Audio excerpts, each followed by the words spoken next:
지피지기면 백전백승이다 이렇게 하는 말이 있죠. 요한계시록은 영적인 전쟁 가운데 있는 교회에게 하나님께서 힘주시고 응원하고 격려하는 그런 성경입니다. 응원하실 뿐만 아니라 영적인 전쟁을 어떻게 치러야 할지 가르쳐주는 병법책이다 이렇게 볼 수도 있습니다. 그래서 하나님께서는 요한계시록을 통해 교회와 성도를 공격하는 사탄의 실체와 그리고 사탄의 공격 방법을 우리에게 미리 알려주십니다. 그리고 교회와 성도들이 어떻게 그 공격을 감당하고 승리할 수 있는지 가르쳐주는 말씀입니다. 그래서 요한계시록을 보실 때 두려워하는 마음으로 볼 것이 아니라 기대하는 마음으로 어떻게 사탄과 싸워서 이길 수 있을까, 그런 지혜를 구하는 마음으로 읽으면 참 좋겠습니다. 요한계시록 12장부터 14장까지는 한 덩어리입니다. 물론 요한계시록 전체가 한 덩어리지만 12장부터 14장까지는 아주 밀접하게 연결되어 있습니다. 12장에서는 여러분 예수님이 탄생하실 때 사탄이 그 예수님을 집어 삼키려고 했지만 실패했습니다. 실패한 이후에 이제는 교회를 집중적으로 공격하려고 준비하는 이야기, 그게 요한계시록 12장이고 13장에서는 사탄이 그의 세력으로 교회를 공격하는 내용이 나옵니다. 교회를 실제로 공격하는 내용이 13장에 나오고 14장에서는 그러나 교회가 승리하고 사탄의 세력이 심판당하는 내용이 14장에 나옵니다. 여러분 12장 4절과 5절을 한번 보실까요? 12장 4절과 5절 앞에 나오는데 같이 한번 읽겠습니다. 시작.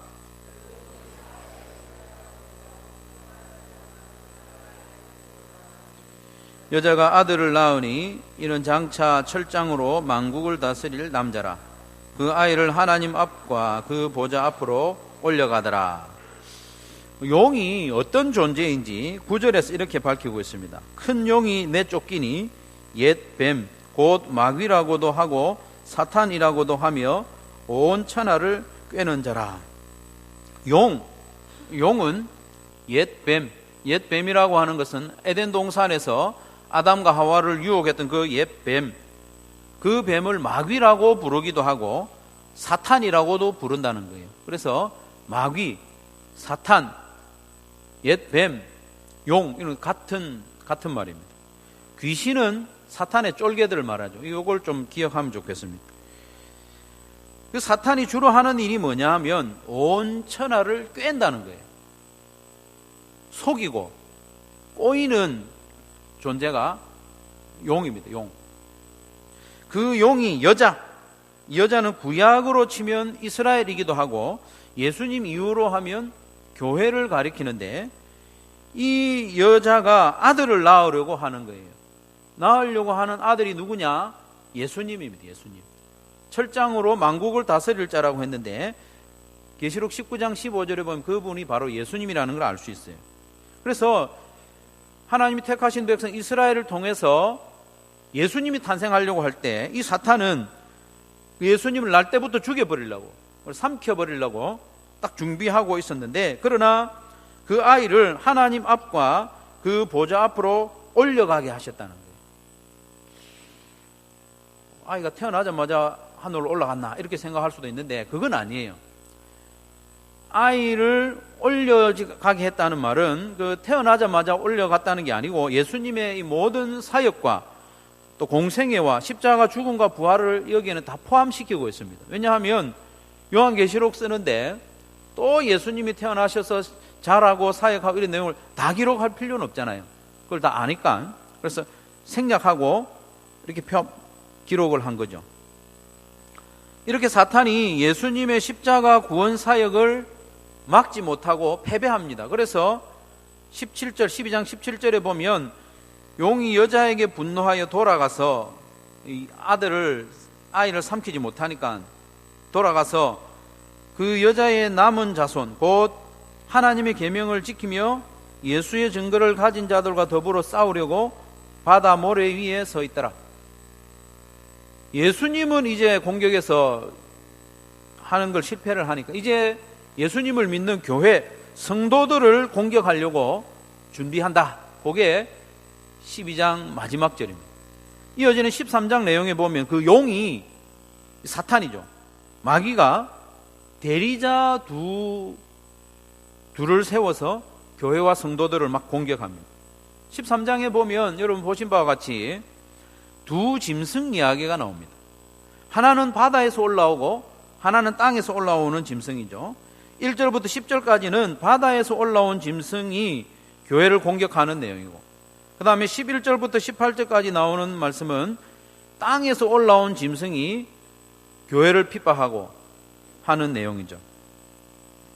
그런데 오늘 우리가 읽은 10절까지 말씀해 보면 바다에서 올라온 짐승의 가장 큰 특징이 뭐냐 하면 죽게 되었다가 다시 살아난 것 이야기합니다. 3절과 14절에 바다에서 올라온 짐승에 대해서 특징이 뭐냐? 죽게 되었다가 다시 살아난 것. 이게 뭐냐면 예수님이 십자가에 죽으셨다가 부활한 거거든요. 그걸 흉내내는 겁니다. 재밌죠? 아주 재밌습니다. 용이 바다에서 올라온 짐승에게 권세를 주는데 그 바다에서 올라온 짐승은 죽게 되었다가 다시 살아난 것. 예수님을 패러디한 거예요. 성자 예수님. 그리고 11절 이하에 나오는 땅에서 올라온 짐승의 가장 큰 특징이 뭐냐면 능력을 행하기도 하고 하는데 우상에게 생기를 주는 거예요. 우상에게 생기를, 놀라운 이적을 행하는 겁니다. 이건 바로 성령님을 흉내내고 성령님을 패러디한 거예요.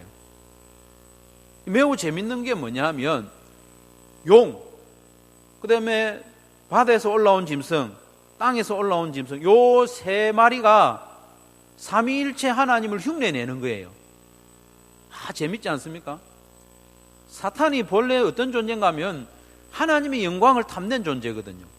그래서 자기가 세상을 공격하고 교회를 핍박하는 그런 가운데서도 하나님을 따라하는 거예요. 하나님 흉내내는 거예요. 성부, 성자, 성령 하나님이 삼위일체로 역사하시는데 용과 그리고 바다에서 올라온 짐승, 땅에서 올라온 짐승, 요것들이 하나님을 흉내내면서 능력을 행하기도 하고 이적을 행하기도 하면서 땅을 공격하는 거예요.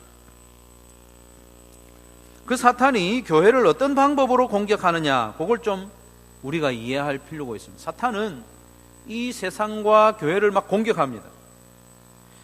오늘 본문에서 가장 많이 나오는 단어 중에 하나가 능력, 권세 이런 거. 능력과 권세로 땅을 다스리고 그리고 성도들을 핍박합니다. 기본적으로 사탄과 짐승들은 능력이 있습니다.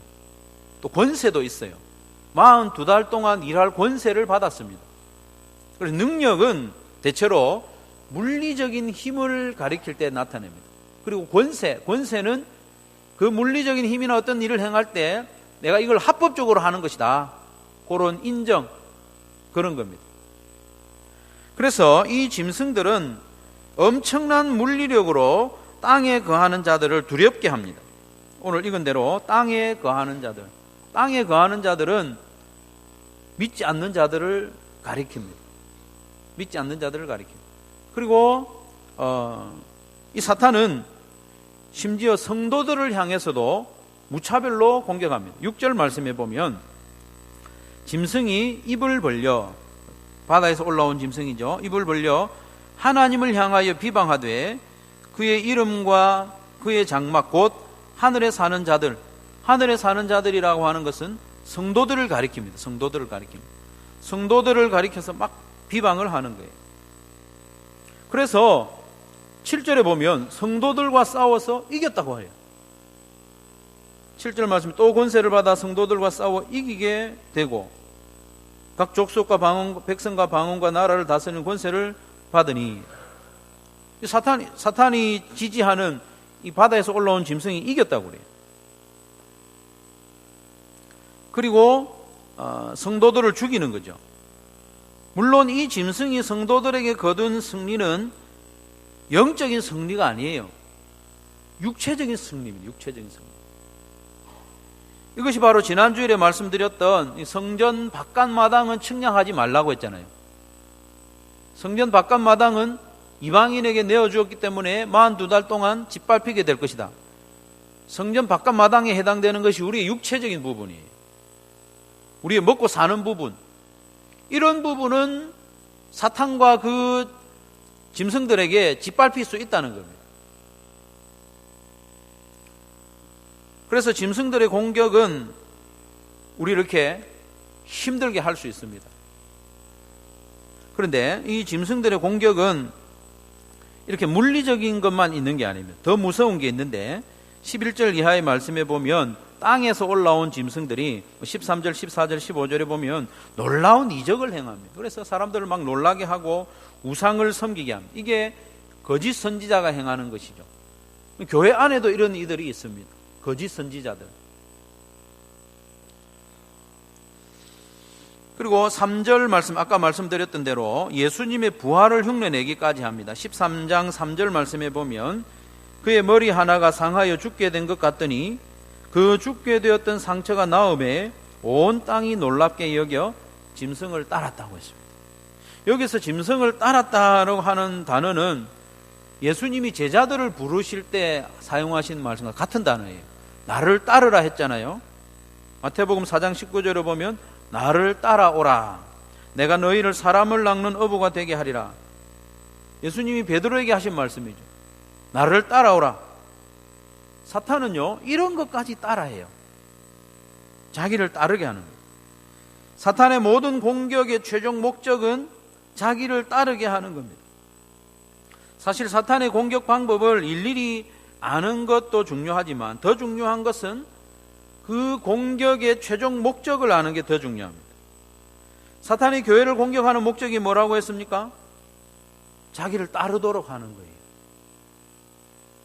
하나님을 대적하고 높아지려고 하는 사탄, 그 사탄을 따르도록 하는 겁니다. 사탄을 따른다는 게 뭡니까? 사탄을 닮고 추종하는 거죠. 사탄의 실체는 하나님께 대항하고 자기가 하나님 노릇하려는 게 사탄의 실체입니다. 사탄은 성도인 우리를 다양한 방법으로 공격하되 목적은 하나입니다. 하나님을 조금씩 멀리하게 하고 자기가 주인 노릇하고 자기가 하나님 노릇하게 하는 것이 사탄의 공격 목적입니다. 성도 여러분, 사탄은 우리가 생각하는 것보다 훨씬 똑똑합니다. 교묘합니다. AI, 인공지능이 많이 발달했는데 아무리 발달해도 사탄만큼 따라가지 못합니다. 사탄은 매우 똑똑합니다. 우리가 상상도 못할 정도로 똑똑합니다. 성도인 우리에게 대놓고 노골적으로 우상을 섬기라 이렇게 하지는 않습니다. 오늘 본문에서 짐승들이 능력과 권세로 땅에 사는 사람을 위협하고 비방했다고 했는데 사탄이 항상 이런 물리적인 힘으로 공격한다고 생각하면 안 됩니다.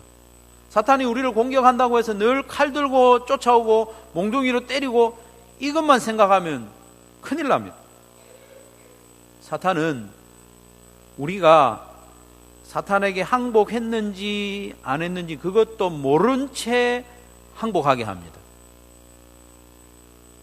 사탄은 우리가 사탄을 섬기고 있는지 안 섬기고 있는지 그것도 모르게 우리로 하여금 사탄을 섬기게 하는 거예요. 오늘 보면 13장에서는 무시무시한 방법으로 보이지만 사탄은 항상 이런 방법으로만은 하지 않습니다. 이 시대에는 더욱 그렇죠. 우리로 하여금 사탄에게 속아서 살아가도록 하는 거예요. 그게 뭐냐 하면 자기를 높이는 거예요. 이게 사탄이 우리에게 공격하는 교묘한 방법입니다. 자기를 높이도록. 바벨론의 삶의 방식으로 살아가도록 하는 것이 사탄이 우리를 공격하는 대표적인 방법입니다. 계시록에서 하나님의 심판으로 용과 두 짐승이 결국 불못에 던져지죠. 20장까지 말씀해 보면 용도 불못에 던져지고 그 앞에 두 짐승도 붙잡혀서 불못에 던져지는데, 그런데 여러분, 그 전에 용과 이 두 짐승이 이 땅에 세운 것이 뭐냐? 그게 바벨론입니다. 큰 성 바벨론, 음녀 바벨론. 바벨론 이야기가 계시록 후반에 가득 차 있습니다.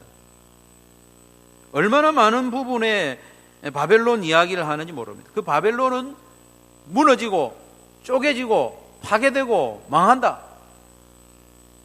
그걸 계속 이야기하는 거예요.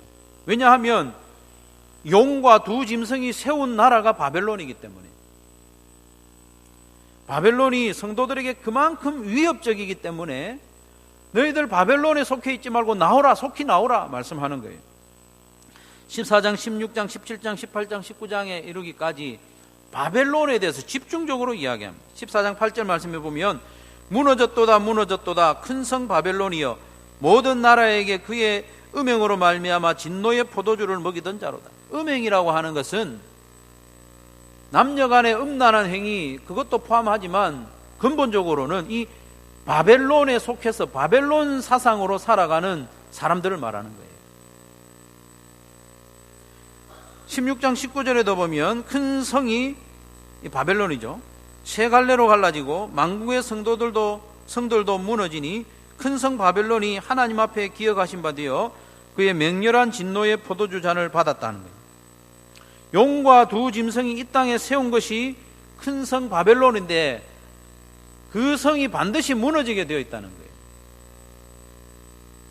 실제로 지구상 어디엔가 큰 성 바벨론이 세워져 있다는 것이 아니라 사람들의 마음을 파고들어서 바벨론 사상으로 살아가게 만들었다는 겁니다. 큰 성을 추구하는 사람으로 만들어버린 거예요. 많은 재물과 지식을 쌓아서 다른 사람 위에 군림하고자 하는 욕망으로 가득 찬 사람으로 만들어버렸다는, 그게 바벨론입니다. 여러분, 바벨론 하면 구약 성경에서 생각나는 사건이 있지 않습니까? 생각 안 나세요? 바벨론 하면 또 비슷한 단어가 있잖아요. 예? 예, 맞습니다. 창세기 11장에 보면 바벨탑 사건이 나옵니다. 그 바벨과 이 바벨이 같은 어원입니다. 창세기 11장에 보면 바벨론에 대해서 또 말하되 자 성읍과 탑을 건설하여 그 탑 꼭대기를 하늘에 닿게 하여 우리 이름을 내고 온 지면에 흩어짐을 면하자 하였다. 높은 대를 쌓아서 하늘에까지 우리 한번 높아져 보자는 거예요. 그러면서 우리 이름을 한번 높이자. 그리고 흩어짐을 면하자. 하나님은 땅에 흩어져서 땅에 충만하고 그렇게 하라 했는데 하나님의 말씀에 순종하지 않고 바벨 탑을 쌓아서 우리가 하나님께 한번 도전해보자. 우리 이름을 내보자. 높아져 보자. 이게 바로 사탄의 방법입니다. 창세기 3장에서 하와를 유혹할 때 어떻게 했습니까? 너도 하나님처럼 될 수 있어. 너 언제까지 하나님 밑에서 똘마니 노릇할래? 너가 높아져야 돼. 이게 바벨론 사상입니다. 이게 바로 사탄의 계획입니다. 사탄은 끊임없이 사람들을 미혹해서 자기를 따르도록 하는데, 야, 너희들도 열심히 해서 더 높아져야 돼. 그렇게 부추깁니다. 다른 사람보다 높이 올라가야 되고, 피라미드 꼭대기에 올라앉기만 하면 행복할 것 같이 부추기는 거예요. 다른 사람들보다 높이 올라앉고, 다른 사람들보다 더 많이 가지고, 다른 사람들보다 더 빨리 도달을 해야 그때는 네가 다른 사람 마음대로 부릴 수 있어. 다른 사람으로 하여금 너를 섬기도록 할 수 있어. 요게 사탄의 속삭임입니다. 노골적으로 하나님을 섬기지 말라고 하지는 않습니다. 하나님보다 높아지라고 하지도 않습니다. 너 신앙생활 해. 주일날 교회도 가고 또 봉사도 하고. 그런데 다른 사람보다는 높아져야 돼. 다른 봉사자들보다는 네가 더 잘한다는 소리를 들어야 돼. 요게 사탄의 속삭임입니다. 목사도 목회를 하면서 다른 목사보다 훌륭하다는 소리를 들으려고 하는 목회는 사탄을 따르는 겁니다.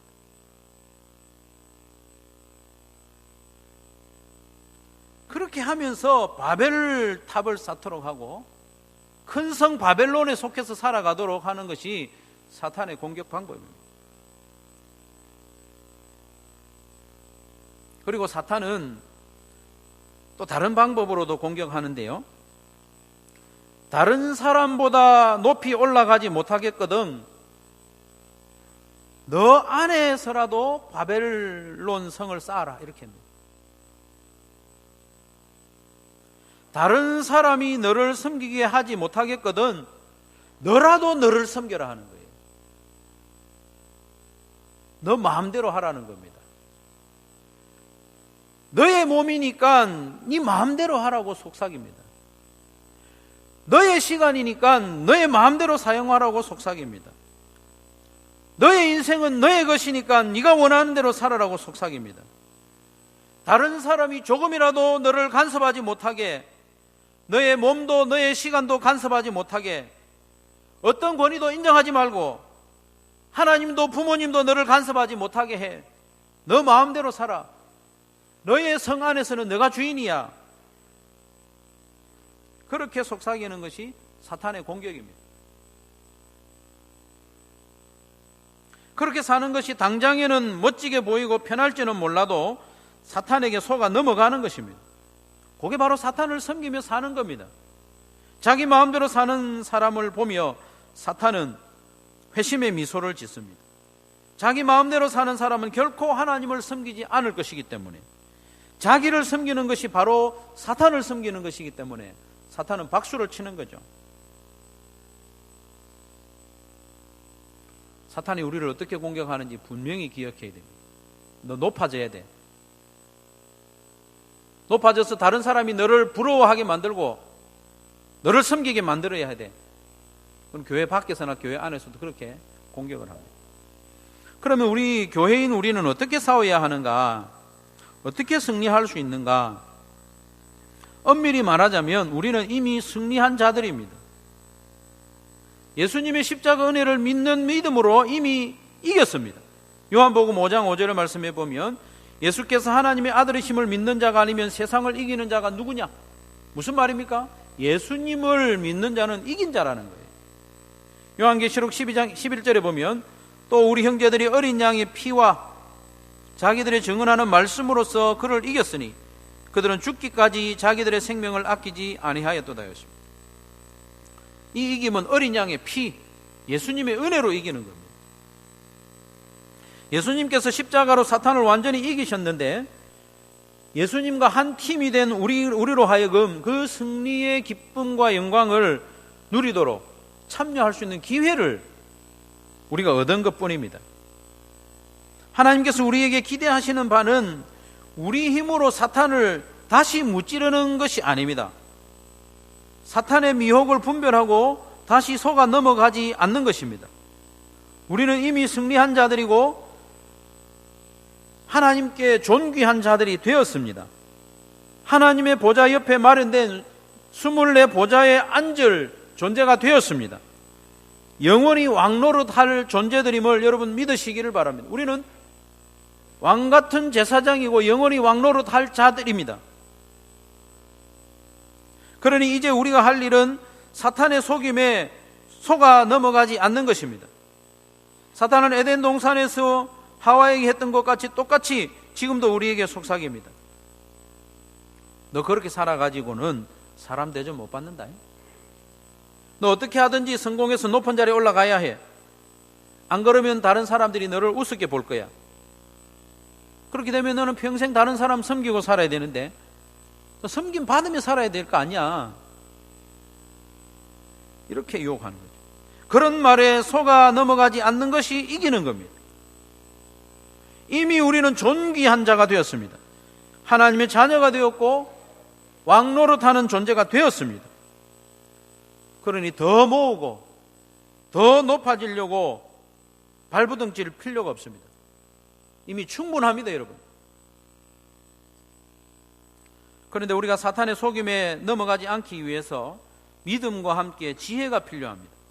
지혜란 우리가 어떻게 왕노릇 하느냐, 거기에 대한 바른 이해입니다. 우리가 어떻게 왕노릇 하느냐, 어떤 모습으로 왕노릇 하느냐, 그걸 분명히 알아야 됩니다. 여러분이 어떻게 왕노릇 하리라고 기대합니까? 여러분 지금 세상에서 왕노릇 하고 있다고 생각합니까? 왕은 아닌 것 같은데 그런 생각 안 들어요? 왕은 아닌 것 같은데 다른 사람이 내한테 뭐 이래라 저래라 하는 거 보니까 선뜻 대답하기 어렵습니다. 왜냐하면 우리는 대체로 국어사전에 나오는 왕의 개념에 갇혀 있기 때문입니다. 세상이 말하는 왕의 개념에 갇혀 있기 때문에 내가 왕노릇 하는지 헷갈리는 겁니다. 국어사전에 나오는 왕, 세상이 말하는 왕은 군림하는 왕입니다. 쟁취하는 왕입니다. 다른 사람들을 마음대로 부리는 왕입니다. 그러나 성경이 말씀하시는 왕은 그런 왕이 아닙니다. 성경이 말씀하시는 왕은 죄인들을 위하여 대신 고난받고 목숨을 내어주어 백성을 살리신 그 섬김의 왕 예수님을 담는 걸 말합니다. 사랑의 왕, 섬김의 왕, 용서의 왕, 포용의 왕, 하나님 아버지께 순종하는 왕, 우리는 그렇게 왕노릇 할 자들입니다. 그렇게 왕노릇 할 자라는 것을 알게 될 때에 바벨탑을 쌓으라는 그런 속임수에 넘어가지 않을 수 있는 거죠. 예수님과 함께 왕노릇 하는 우리가 예수님과 같은 방법으로 같은 모습으로 왕노릇 하는 것이 마땅하지 않습니까? 예수님은 겸손하게 낮아지셨는데 나는 높은 자리에 앉으려고 하는 게 그게 무슨 왕입니까? 그렇기 때문에 사탄의 미혹을 분별하고 이기는 방법은 예수님과 같은 모습으로 왕노릇 하는 것입니다.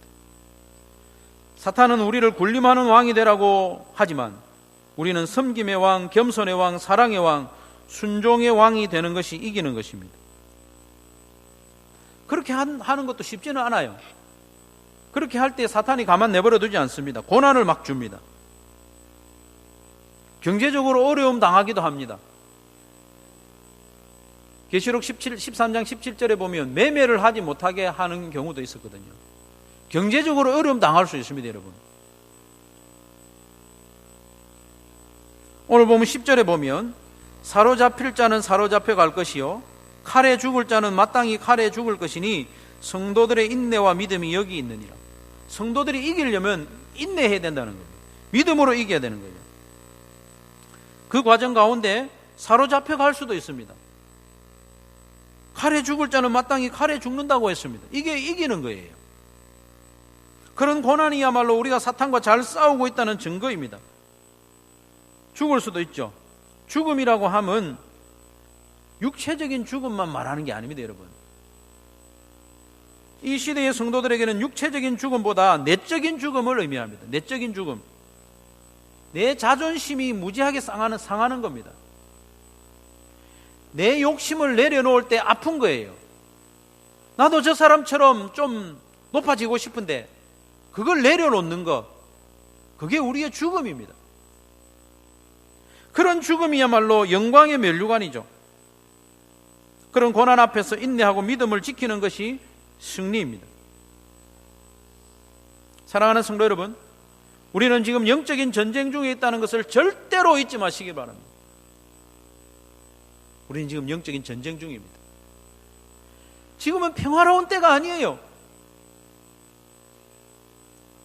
하나님께서 용과 그 두 짐승에게 성전 바깥마당을 짓밟을 수 있도록 허락해 주신 시간 42달에 속해서 우리가 살고 있는 것 아닙니까? 전쟁의 때입니다. 우리의 원수 마귀는 참으로 교묘하게 우리를 공격합니다. 세상의 풍조를 통해서 우리를 위하는 척하면서 우리를 공격합니다. 물리적인 공격뿐만 아니라 우리의 마음을 위협합니다. 성공하라고 말합니다. 바벨탑 꼭대기에 올라가라고 응원합니다. 바벨탑 꼭대기에 올라가기 위해서는 주일 연합 예배도 좀 양보하고 목장 모임도 좀 뒤로 하고 너 일단 올라가야 되잖아. 그렇게 하는 것이 사탄의 유혹의 방법입니다.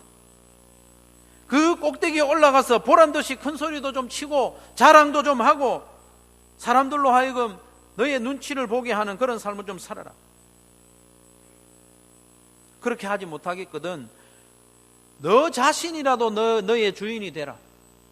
다른 사람 말 듣지 말고 네가 하고 싶은 대로 해라. 이게 사탄의 공격 방법입니다. 사탄의 공격 방법은 한마디로 우리의 영적인 전쟁을 통해서 바벨론에 속한 사람들처럼 살도록 하는 겁니다. 세상의 가치관, 그걸 인정하고 살아라는 겁니다. 우리의 전쟁은 바벨론과의 전쟁입니다. 높아지고 자랑하고 군림하려고 피 튀기며 경쟁하는 그 바벨론의 삶의 방식에 우리가 대항하는 것이 우리의 전쟁입니다.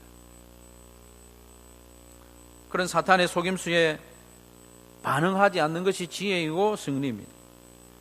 우리는 믿음으로 이미 승리하였고 왕같은 제사장이 되었음을 믿으시기를 바랍니다. 우리는 더 이상 높아질 필요도 없고 더 많이 쌓아둘 필요도 없습니다. 그렇다고 될 대로 되라는 식으로 게으르게 살라는 게 아닙니다. 성실하게 살되 예수님처럼 겸손히 섬기는 왕으로 살아가는 연습이 필요합니다. 이미 승리한 성도답게 왕같은 제사장답게 사랑하고 용서하고 섬기고 인내하는 왕으로 살아가는, 그래서 바벨론에 속한 사람처럼 살아가지 않는 새 예루살렘에 속한 성도답게 살아가는 저와 여러분 되시기를 주님의 이름으로 축원합니다.